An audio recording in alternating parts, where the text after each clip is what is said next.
Nah, kesalahan peternak rakyat itu biasanya dia tidak menggaji dirinya sendiri, begitu. Jadi dia hanya mengambil untung dari ternaknya, tapi tidak menggaji diri sendiri, begitu.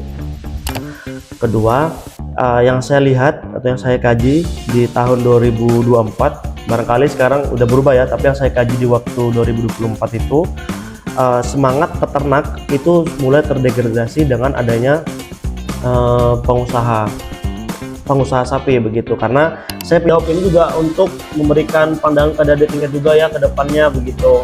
Nah, saya mendorong teman-teman ini untuk saya disclaimer dulu, usahanya bukan punya saya. Dari 2010 atau 2009 orang tua saya bertransisi dari petani ke menjadi peternak, begitu. Nah, sejauh itu saya hanya terlibat, jadi bukan milik saya ya. Seperti penyusunan laporan keuangan dan lain-lain itu saya terlibat, tapi kalau usahanya itu bukan milik saya, begitu. Halo, saya Berlian Sartika Dewi dan rekan saya Reski Sagan Paseli sebagai host di Master hari ini. Hari ini kita membawa narasumber yang sangat betul-betul wow. Halo, nama saya Muzaki, saya alumnus 2019 Peternakan Universitas Muhammadiyah. tema kali ini kita akan membahas tentang peluang dan tantangan usaha bagi lulusan peternakan, yang dimana kita akan membahas tentang bagaimana matkul atau pembelajaran di kuliah bisa diterapkan di usaha dan diaplikasikan dalam dunia kerja.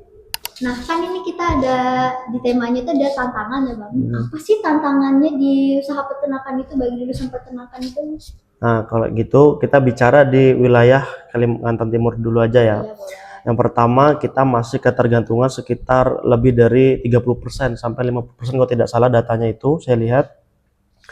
Itu dari pasokan dari luar. Nah, kita belum bisa mencukupi kebutuhan sendiri, terutama daging. Nah, itu salah satu tantangannya.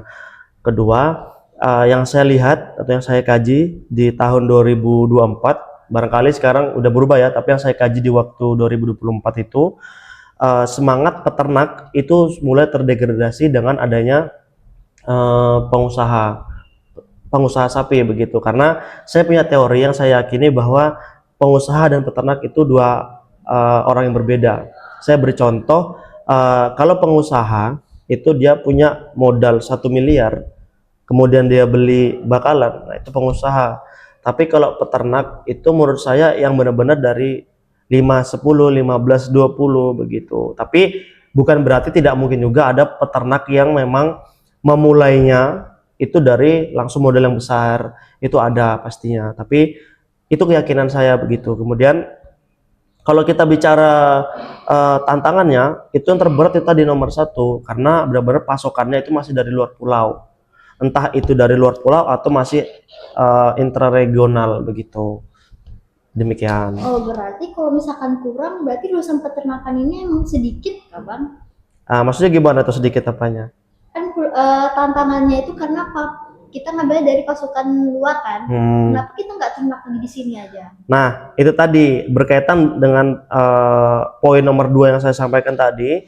Dengan adanya pengusaha, semangat peternak yang mengembangbiakan ini mulai terdegradasi atau terkikis dengan adanya pengusaha ini. Kenapa saya kasih contoh? Kalau dengan modal 100 miliar itu terus dapat bakalan misalnya 100 ekor, misalnya katakan segitu. Kemudian dia bisa dapat untung itu secepatnya dibanding dengan mengembangbiakan. Kita nunggu bunting, kemudian nunggu partus, selesai partus kemudian nunggu bakalan ini mencapai bobot berapa untuk bisa dijadikan bakalan kan. Nah, itu cukup lama. Jadi dengan begitu peternak yang tadi mengembangbiakan lama-lama ikut juga jadi ternak transit atau trading hanya musim tertentu. Jadi tidak ada lagi mau mengembangbiakan atau pengembangannya nggak ada gitu. Nah, lama-lama berdampak pada populasi yang ada di wilayah kita ini sendiri, begitu. Itu sebabnya kita masih benar-benar memasok kebutuhan kita atau memenuhi kebutuhan kita dari kecukupan itu dengan mendatangkan dari luar, begitu. Pakai abang. Apapun boleh lah. Mau Kak, Bang? Oh iya, Bang, kan saya mau nanya nih, untuk lulusan sarjana peternakan ini, kita mau usaha ternak ini apa dari Skala kecil skala atau skala kecil, besar? skala kecil atau skala besar, Bang, usahanya? Oh, Modalnya tuh dari usaha yang mana dulu nih? Oke, kalau saya lebih menyarankan untuk skala kecil dulu ya, karena resiko yang didapat ke depannya itu akan lebih kecil. Beda dengan ketika kita menggait investor misalnya dengan modal yang besar. Karena di waktu usaha kita masih skala kecil itu, kita lebih banyak dalam proses belajarnya, bagaimana alur distribusi, alur penjualan, dan lain-lainnya. Nah, sedangkan sulit sebenarnya kalau dimulai dengan model besar. Ya, orang bisa mungkin mulai dengan besar, tapi kan kita ranahnya ini konotasinya bagaimana untuk mahasiswa baru lulus misalnya. Nah, itu kalau menggait investor itu cukup sulit. Kenapa? Karena biasanya pada umumnya yang saya tahu investor itu akan lebih cenderung percaya kepada usaha yang sudah memiliki background menguntungkan atau berjalan dengan baik begitu.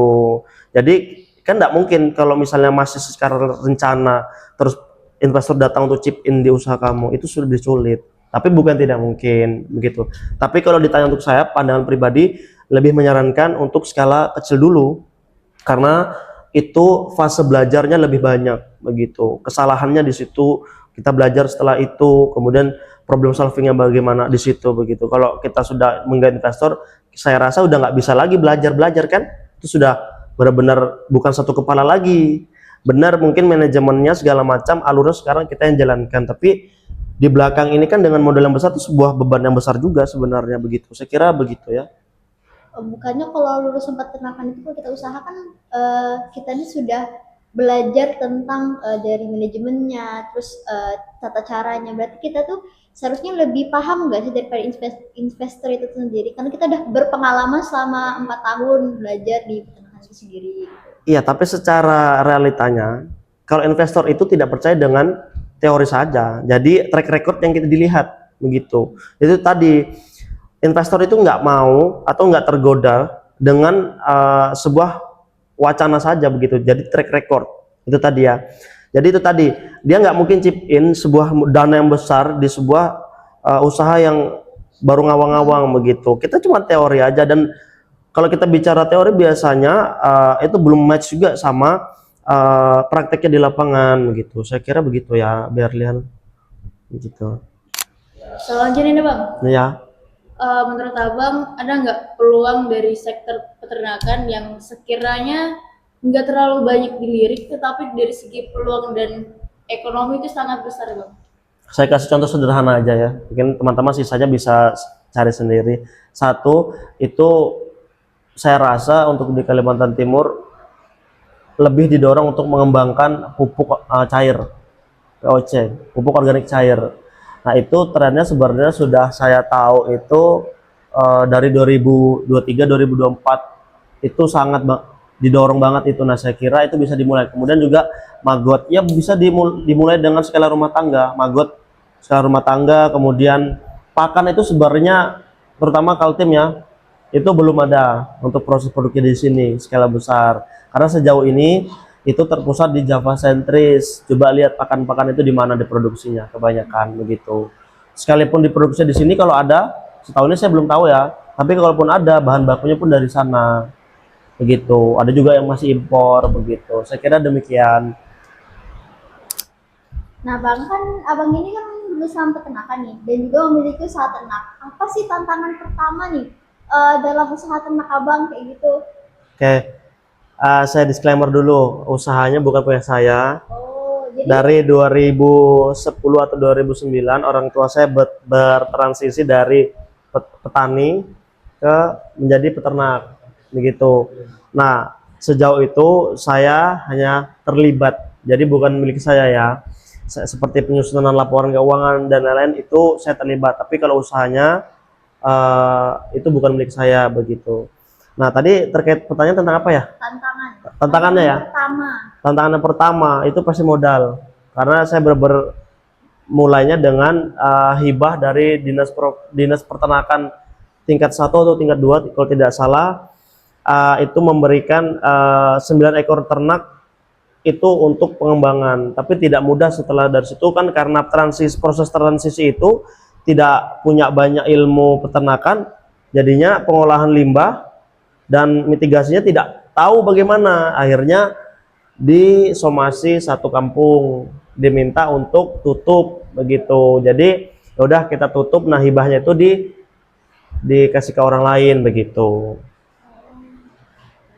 Jadi untuk kan tadi hibah dari Ya, pemerintah. pemerintahan Iya. itu gimana sih caranya supaya nih siapa tahu kita mau dapat hibah dari peternakan dari dinas itu gimana sih bang? Ya saya kira itu kembali lagi ke ya, sekarang kan banyak programnya ya, karena kembali lagi ke pemangku kebijakannya ya, apakah programnya masih ada atau belum. Di waktu itu kan memang itu kebijakan dari program dari pemangku kebijakannya. Nah setahu saya juga sekarang ada seperti PDKT ya, korporasi ternak itu kurang lebih seperti itu. Jadi ada sistem bagi hasil segala macamnya sebagai gitu. Nah salah satunya ya harus punya kelompok tani, kemudian sering follow up informasi begitu, dan ya sering diskusi juga sama teman-teman peternak yang lainnya begitu, supaya kita tahu informasi yang ada kan begitu. Percuma juga nih ada program tapi informasinya kita belum tahu begitu, jadi kita bisa ketinggalan 2-3 langkah sama teman-teman yang lain begitu. Jadi kita harus lebih update. Iya betul. Bang, saya mau nanya nih Bang. Boleh. Skill apa yang sekiranya tidak diajarkan di kampus, tetapi sangat penting di lapangan, Bang? Ada satu hal yang penting terutama nih ya, ada beberapa tapi saya sebutkan satu. Yang pertama, semua orang bisa komunikasi, tapi kalau di lapangan belum tentu bisa negosiasi. Nah, itu perlu banget dipelajari, dan itu benar-benar impactful banget pas di lapangan, karena komunikasi atau berdebat misalnya di lingkungan akademik itu berbeda dengan bernegosiasi misalnya dengan konsumen. Itu sangat berbeda. Kamu debat ya sudah selesai, terlepas dapat poin, lawan debatmu kalah atau apa, tapi ini nggak ada yang harus dimenangkan. Apa ya, kita nggak boleh buat konsumen ini kalah begitu kalau di negosiasi. Anggaplah berdebat, jangan sampai kalah, kita minta ngomong misalnya. Nah itu negosiasi penting banget. Itu saya kira nggak ada ya, sekalipun ada juga kayaknya berbeda di lapangan begitu. Dan kedua, menurut saya pribadi, penyusunan laporan keuangan. Nah itu penting ya, kan kita bicara ini apakah diajarkan di bangku kuliah, ini khususnya jurusan peternakan kan, saya rasa tidak ada. Mungkin jurusan lain ada, tapi itu saya dapati ketika saya di bangku sekolah kejuruan. Kebetulan saya sekolahnya akuntansi, nah itu benar-benar membantu. Nah saya kira itu dua skill praktis itu terkait penyusunan laporan keuangan seperti arus kas dan lain-lain, kemudian skill dalam bernegosiasi. Itu tadi saya bilang, kemampuan komunikasi di lingkungan akademik itu belum tentu bisa menjamin seberapa baik kamu dalam bernegosiasi di lapangan gitu. Karena itu tadi dalam kita ambil ini ke arah debat itu tidak untuk mengalahkan argumennya si pembeli ya, tapi memenangkan dia supaya beli barang kita begitu. Dan itu tidak mudah sebenarnya begitu. Saya kira begitu, Rizky. Ini pertanyaan saya nih, kan kita kenapa abang cuman pelihara ruminansia, kenapa nggak unggas? Karena kan biasanya unggas itu pendapatannya itu lebih banyak gitu, karena dia lebih cepat juga kan. Siklusnya banyak gitu ya. Banyak. Yang pertama untuk unggas sudah pernah begitu, diiringi dengan sapi sebenarnya, cuman apa ya, tidak balik modal, malah justru rugi karena tidak punya ilmunya, dan waktu itu belum memiliki pengetahuan terkait manajemen pakan. Jadi benar-benar lebih banyak pakan ini yang dikeluarkan biayanya daripada income-nya. Nah dari situ lebih berjalan baiknya itu ternak sapi begitu. Resiko ibarat kematian itu saya rasa lebih mudah unggas begitu di waktu itu. Jadinya dari situ orang tua saya dan saya itu keyakinannya adalah lebih baik ternak besar dan apa ya, ruminan ini, karena tidak terlalu rewel, terutama khususnya sapi Bali ya begitu. Jadi bukan berarti tidak pernah, tapi dalam hal ini saya melihat peluangnya aja meminimalisir resiko. Memang dalam 1 tahun siklusnya nggak selalu ada. Adapun setiap di luar event seperti Idul Adha, Idul Fitri, hari tertentu, ya itu sebenarnya ada tapi walaupun tidak banyak begitu. Berarti untuk penjualannya tuh kalau misalkan di luar event itu berapa sih Bang? Nah, kalau kita bicara harga ya, itu sama aja, mengikuti harga bobot badan yang ada dipublish sama dinas. Seandainya di Kalimantan Timur atau Samarinda tuh bobot badannya 55.000 bobot hidup, ya udah dikalikan dari bobot hidupnya itu tadi, begitu. Tapi kalau harga di event tertentu ya 55.000 itu ya nggak segitu, lebih naik lagi, begitu. Kalau penjualannya tuh misal kita kalau di event itu berapa ekor gitu Bang? Kalau di luar event Terakhir itu saya jual berapa ya? Paling banyak 70 sampai 100 ekor. Paling sedikit kalau nggak salah ya, kalau di event ya, paling sedikit itu kalau nggak salah 5. oh 5. Di waktu itu cuma punya segitu, soalnya begitu. Tapi 5 itu harga jualnya lebih tinggi daripada di luar event-event itu apa gimana?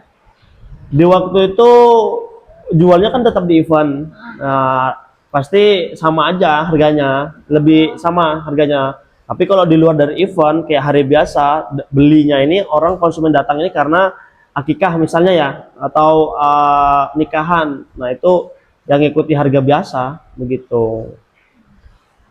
Cara dapatkan harganya dari mana? Maksudnya kan tadi Abang bilang dari dinas kan. Nah itu cara kita ngecek dari dinas itu seperti apa? Kita bisa lihat, kita bisa buka website harga bobot badan berapa, bobot hidupnya berapa kan. Kemudian ya bisa kamu itu kembali ke usaha masing-masing sih mau ngikutin itu, atau kamu pakai sesuaikan HPP-mu berapa disesuaikan kan bisa. Kemudian juga bisa juga kamu pakai anu tuh apa namanya, ngikuti harga pasar, harga daging. Jadi hitung aja tuh dagingnya sekarang berapa per kilonya, terus masukkan rumus 30% dari bobot hidup. Ya ikutin aja begitu kalau mau jual dagingnya begitu. Kalau mau jual hidup itu tadi kembali ke peternak yang mau ngikuti harga yang ada di dinas, atau ngikuti ya dari harga pasar atau hargamu tadi kamu buat sendiri begitu. Menurut saya itu soalnya kalau kita pemasaran atau menjual sesuatu, walaupun ini berat badannya nggak memenuhi harga segitu, selama kita jujur berat badannya segitu, harganya sekian, dan pembelinya mau, saya rasa sah-sah aja. Meskipun menurut orang lain itu kayaknya kemahalan, selama orangnya mau, nggak masalah gitu. Oh begitu ya Bang. Saya mau tanya juga nih, selama Abang ngejalanin usaha ini ada nggak sih ruginya dalam usaha ini? Rugi, ditipu itu udah biasa begitu. Itu ada rugi misalnya waktu itu ada kematian, kemudian ya ada keteteran penyusunan keuangan, jadinya tidak balance, itu ada. Kemudian ya kalau bicara kesalahan juga ya, salah satu yang saya pelajari itu pentingnya penyusunan laporan keuangan atau arus kas. Itu penting banget, krusial, karena kalau tidak kita tidak bisa melihat itu BEP-nya berapa begitu, itu sulit banget. Nah itulah di waktu itu saya membuat kesalahan, saya hantam rata, saya ekonomi sekian, dari keuntungannya sekian. Nah saya tidak melihat beban konsumsi, beban produksi itu saya tidak hitung, dan menggaji diri sendiri itu harusnya penting. Nah kesalahan peternak rakyat itu biasanya dia tidak menggaji dirinya sendiri begitu, jadi dia hanya mengambil untung dari ternaknya tapi tidak menggaji diri sendiri begitu. Kan tadi ada kerugian yang lumayan besar lagi ditipu atau dari kesalahan sendiri. Nah, apakah dari kerugian itu tuh Abang udah bisa ngembaliin modal awal gitu?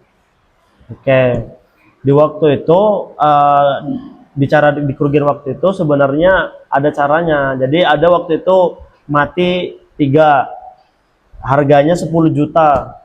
Itu kan artinya kalau 10 juta kali 3 kan 30 juta. Bebankan sama yang masih hidup, bopong sama yang masih hidup.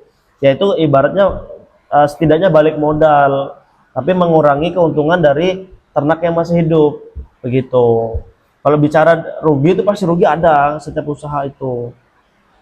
Begitu. Bang, gimana nih pandangan Abang tentang peternakan 5 tahun ke depan? Oke. Mungkin kalau saya barangkali bisa saya jawab juga untuk memberikan pandangan ke adik tingkat juga ya ke depannya begitu.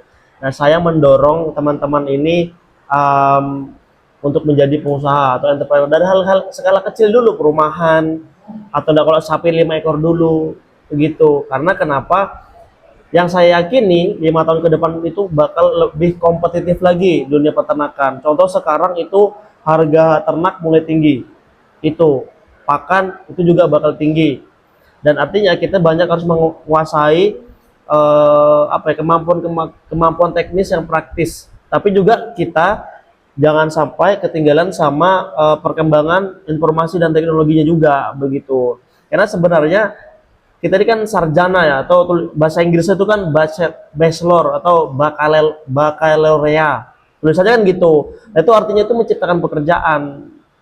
Kalau mencari pekerjaan itu sebenarnya ya program profesi tadi. Nah, dorongan kita itu sebenarnya untuk menciptakan pekerjaan gitu.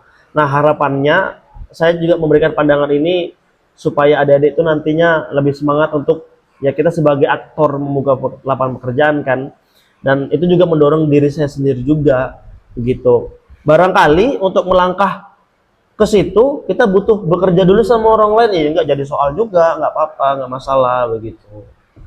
Kan ini pandangan abang per 5 tahun ke depan, yang dimana nih apa tuh biasanya nih anak muda sekarang Gen Z ini dia malu nih bang jadi peternak, apalagi dicaci maki sama orang bilang kamu sarjana peternakan mau jadi peternak ya. Iya. Oke. Sakit kan hatinya gitu, gimana ya? Oke. Kalau begitu sebenarnya itu masih terbelenggu sama pemikiran konvensional orang-orang dulu ya. Karena pasti kalau orang awam pun masih banyak orang awam yang kalau dengar jurusan peternakan, nggak usah bilang sarjananya aja, pasti kan bayangannya di kandang kasih pakan ternak, misalnya gitu ya, bersihkan kandang gitu ya. Ya sebenarnya untuk kita yang mengerti kan banyak sektornya, banyak bidang, banyak konsentrasi dan banyak ilmuannya. Gitu itu nggak masalah sebenarnya. Ya keyakinannya diperkuat agar tidak terdegradasi di tengah jalan supaya ya kita bisa jadi aktor utama untuk menciptakan lapangan pekerjaan begitu. Kita mulai dengan hal kecil aja. Contoh bisa ini lebih gampangnya di orang-orang di grassroots di bawah sana itu lebih apa ya, lebih tahu kok manisnya dapat uang dari beternak tuh gimana. Punya modal 1 juta, datang ke pengepul, beli berapa ekor, jual dagingnya, untung per ekor 5.000 3.000. Ya mungkin kecil, tapi namanya usaha dimulai tuh kayak gitu. Nah tuh bakal ngerasakan manisnya uang dari peternakan tuh gimana, susahnya, ruginya, nanti tuh harus belajar. Nah perihal pandangan-pandangan negatif ya abang rasa bukan jadi soal untuk kita ya, itu nggak perlu untuk kita pikirkan begitu. Abang kira begitu. Nah ini ada pertanyaan terakhir nih bang, coba kasih satu nasihat aja deh buat mahasiswa peternakan yang mau lulus nih. Apa sih nasihatnya buat para mahasiswa? Oke, yang pertama saya sampaikan barangkali ada yang meyakini bahwa teori itu di bangku kuliah tidak penting. Saya tidak menyalahkan itu. Silahkan, keyakinannya begitu.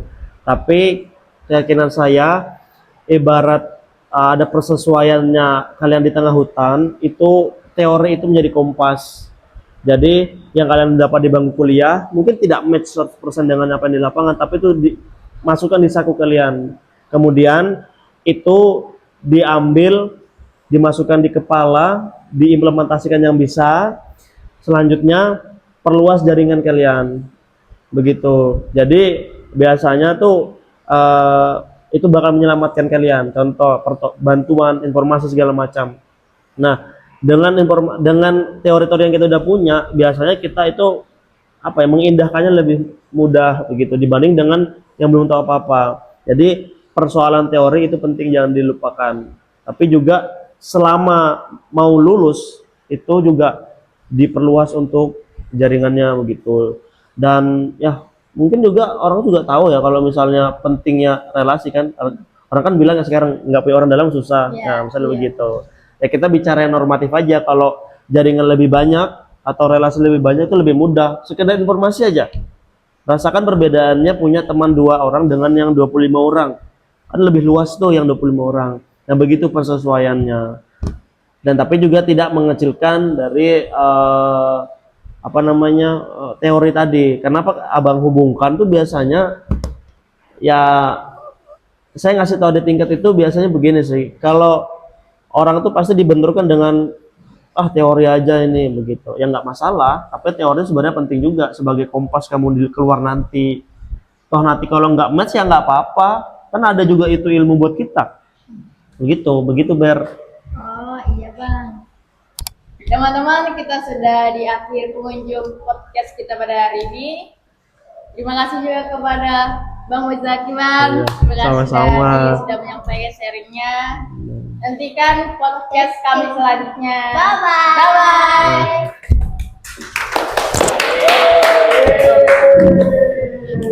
Damn.